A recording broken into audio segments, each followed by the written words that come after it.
All right, welcome in.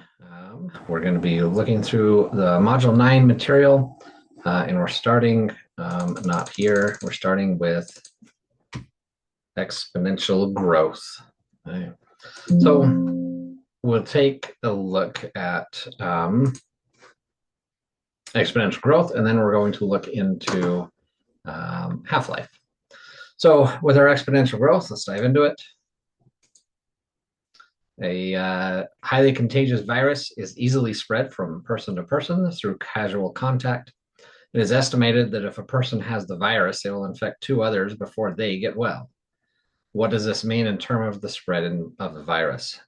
So let's suppose an individual has the virus, and it doesn't seem like if they only infect two people, it's highly contagious, but here is how it spreads. This person, Teddy, has caught the virus. Before he gets well, he's going to spread that virus to two people. And then each of those two people, before they get well, will spread it to two people. And then each of those two people will spread it to two people.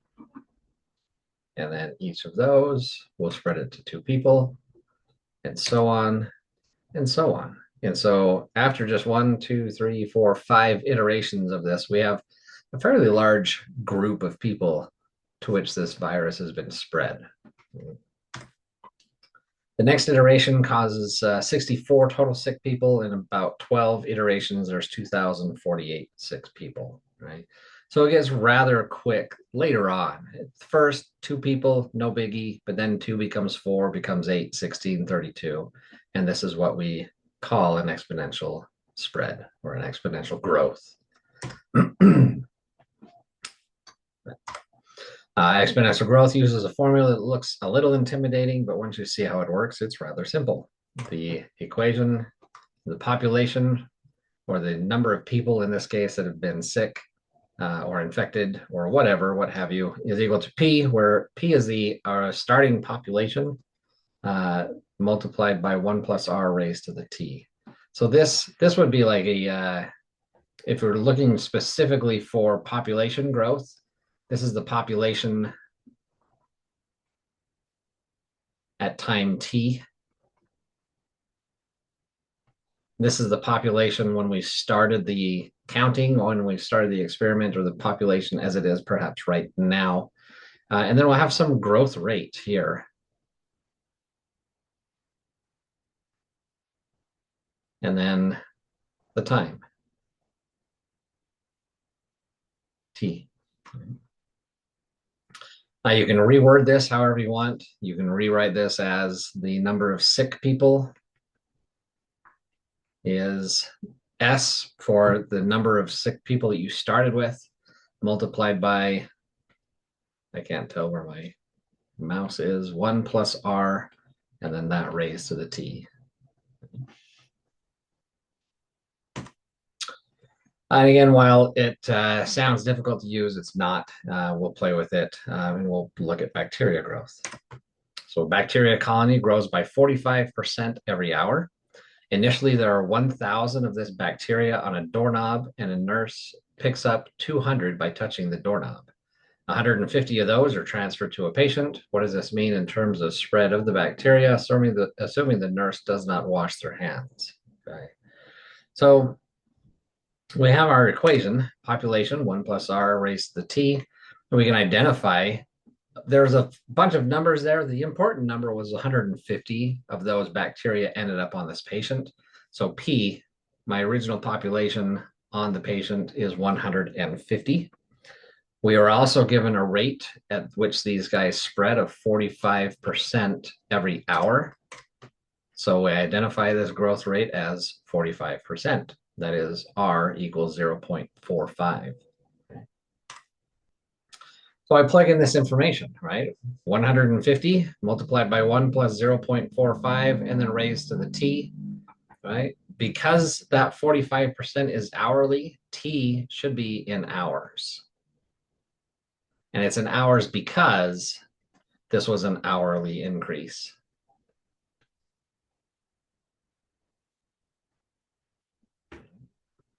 So I can add that 1 in the 0.45, and my equation becomes 150 multiplied by 1.45 raised to the t. Now our question is, if we were to calculate how many of these there were after 1 hour, then t would be 1. I would put 1 in for my variable t, and this just becomes 150 times 1.45, or 217.5-ish, or about 218, depending on how you round this, 217, 218 bacteria. If I wanted to know how many bacteria there are after 3 hours, right, then I would replace my t with 3, and that becomes 150 multiplied by 1.45 raised to the third. And these calculations, it says here, these calculations get extremely tedious because you would have to take 1.45 times 1.45 times 1.45 if you're doing this by hand. God bless you. It's awful. Don't do it. Get a calculator, right? But we plug that in. That 1.45 ends up being 3.048625. And so when I multiply my 150 by that, now we have around 457 bacteria. Now, if we keep going and I say, well, what happens after 8 hours? Then I plug in 8 in for my t. I calculate that, and it looks like there's about 1.1 million bacteria after 8 hours. So the power of these is in the time that they're allowed to keep reproducing. If we're to do this for 24 hours, we would get a rather large number as well. Try it, play with it. In fact, I'll do it here. 150 times 1.45 to the 24 hours is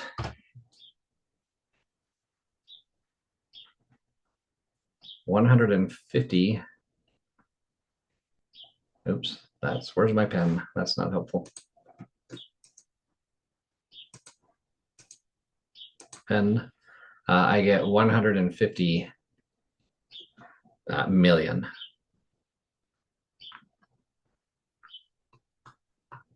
So a lot, right?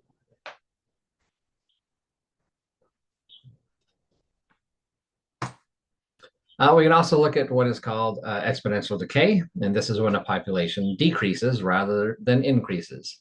So we spray these bacteria with an antibiotic, and the population declines 80% per day, which means if you have 100 of them, after one day, 80 of those are dead. After the second day, 80% of what's left are dead, and so on and so on. So instead of, it's going to be essentially the same equation that we had for population growth, except that our rate is now negative. And so I get this equation, that P, the original population, times 1 minus R. And that R is just the rate of decrease raised to the T. So if these guys are dying off at 80% per day, I'm going to put in 0.8 as my rate. It's going to be then 1 minus 0.8 in the parentheses, or 0.20. So I get P multiplied by 0.20 raised to the T.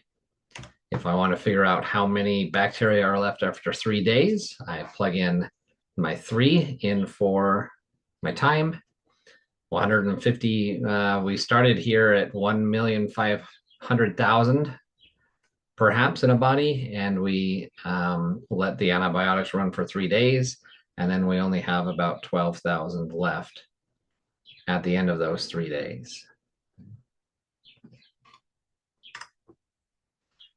So knowing the difference between growth and decay is extremely important, but then knowing how to play with them also, it will be paramount to what you're doing in your equations in your homework this week.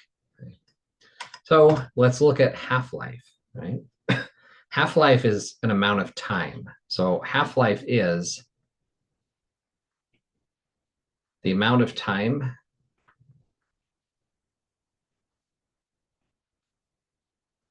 it takes for something under a decay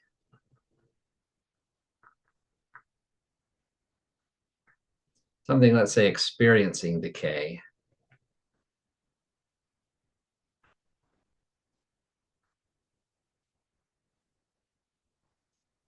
to lose half of it,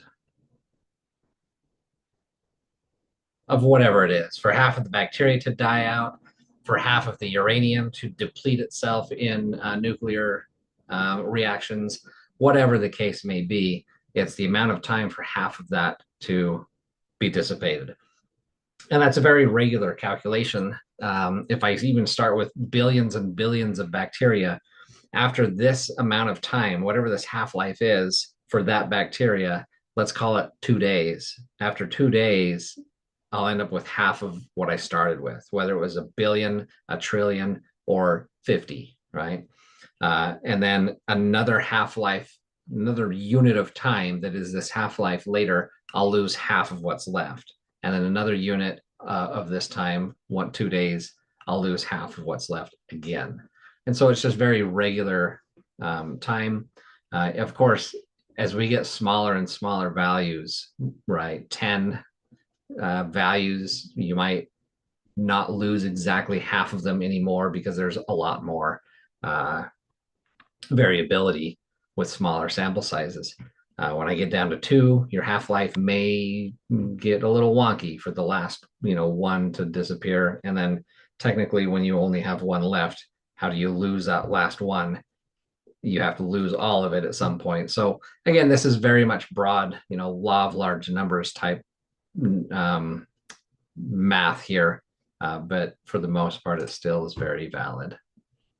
So they have half-life written here as, I keep losing my pen. Their half-life is written as T with a subscript of 1/2. And the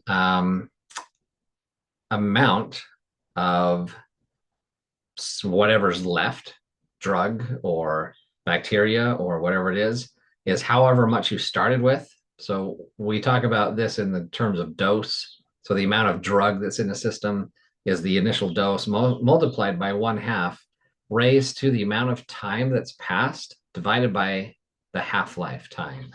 Okay? So again, this one looks a little bit more scary than it is, but let's play with it just a little bit here. So atenolol,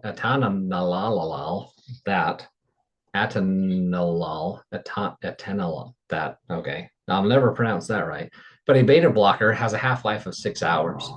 A patient takes their 75 milligram dose at 8 a.m., right? So we're given some things here. I'm given that the half-life is 6 hours. So T 1/2 is 6 hours. And they took their dose. So my initial dose is 75 milligrams. And I then can fill in this information. I've got my initial dose, 75 milligrams. And then the half-life was given to me as 6 hours. So my 6 hours goes in there. And my equation is then just 75 milligrams times 1/2 to the T over 6. Now, if I wanted to figure out how much drug is in their system at 2 p.m., well, the difference between 8 a.m. and 2 p.m., so 8 o'clock a.m. to 2 o'clock p.m., you are going to end up being nurses. You'll probably want to get used to military time, and it's easier to play with military time here. This is between 8 or 0800 to 1400. So this is 6 hours. 14 minus 8. So at 6 hours, I'm going to plug in 6 in for T, and that is 1 half-life. We should find out that our drug after 1 half-life, 6 hours, is half of what we started. So we should end up with half of 75, so that's 37.5 milligrams. But let's play with it. I'll plug in the 6 hours. 6 divided by 6 as that exponent is just 1. So I do end up with 75 milligrams multiplied by 1. and that is indeed 37.5 milligrams. Now, if I want to find out how much is in their system at 8 p.m., that is a difference of 12 hours. So T is 12 hours, or just 12 here. So my time is 12 divided by 6 is 2. So that's 2 half-lives. So I should half to 37.5 and then half that, which is 18.75. And indeed, we do see that happening here. I have 75 milligrams multiplied by 1/2 squared is 1/4, and I end up with 18.75 milligrams. If we want to see how much is there at 8 a.m. the following morning, that's a 24-hour period. And so I'll see 24 go in for my time. 24 divided by 6 is 4. So that's 4 half-lives. So 1/2 to the 4th is 1/2 times a half times a half times a half. That's a 1/16. And again, this is all very much kind of get used to your calculator type problems. Get used to the calculator that you can use on your exam. Don't do this on calculators that you can't use on your exam. That's a bad idea. I mean, do, but make sure you know how to do it on your calculator that you can use on an exam. And in the end here, I end up with 4.6875 milligrams. And knowing the half-life formulas, the growth, decay, the half-life values, that's all extremely important. You'll see it in your homework this week. But anyway, that's that. Thanks for being here. Thanks for watching, and I will see you guys later.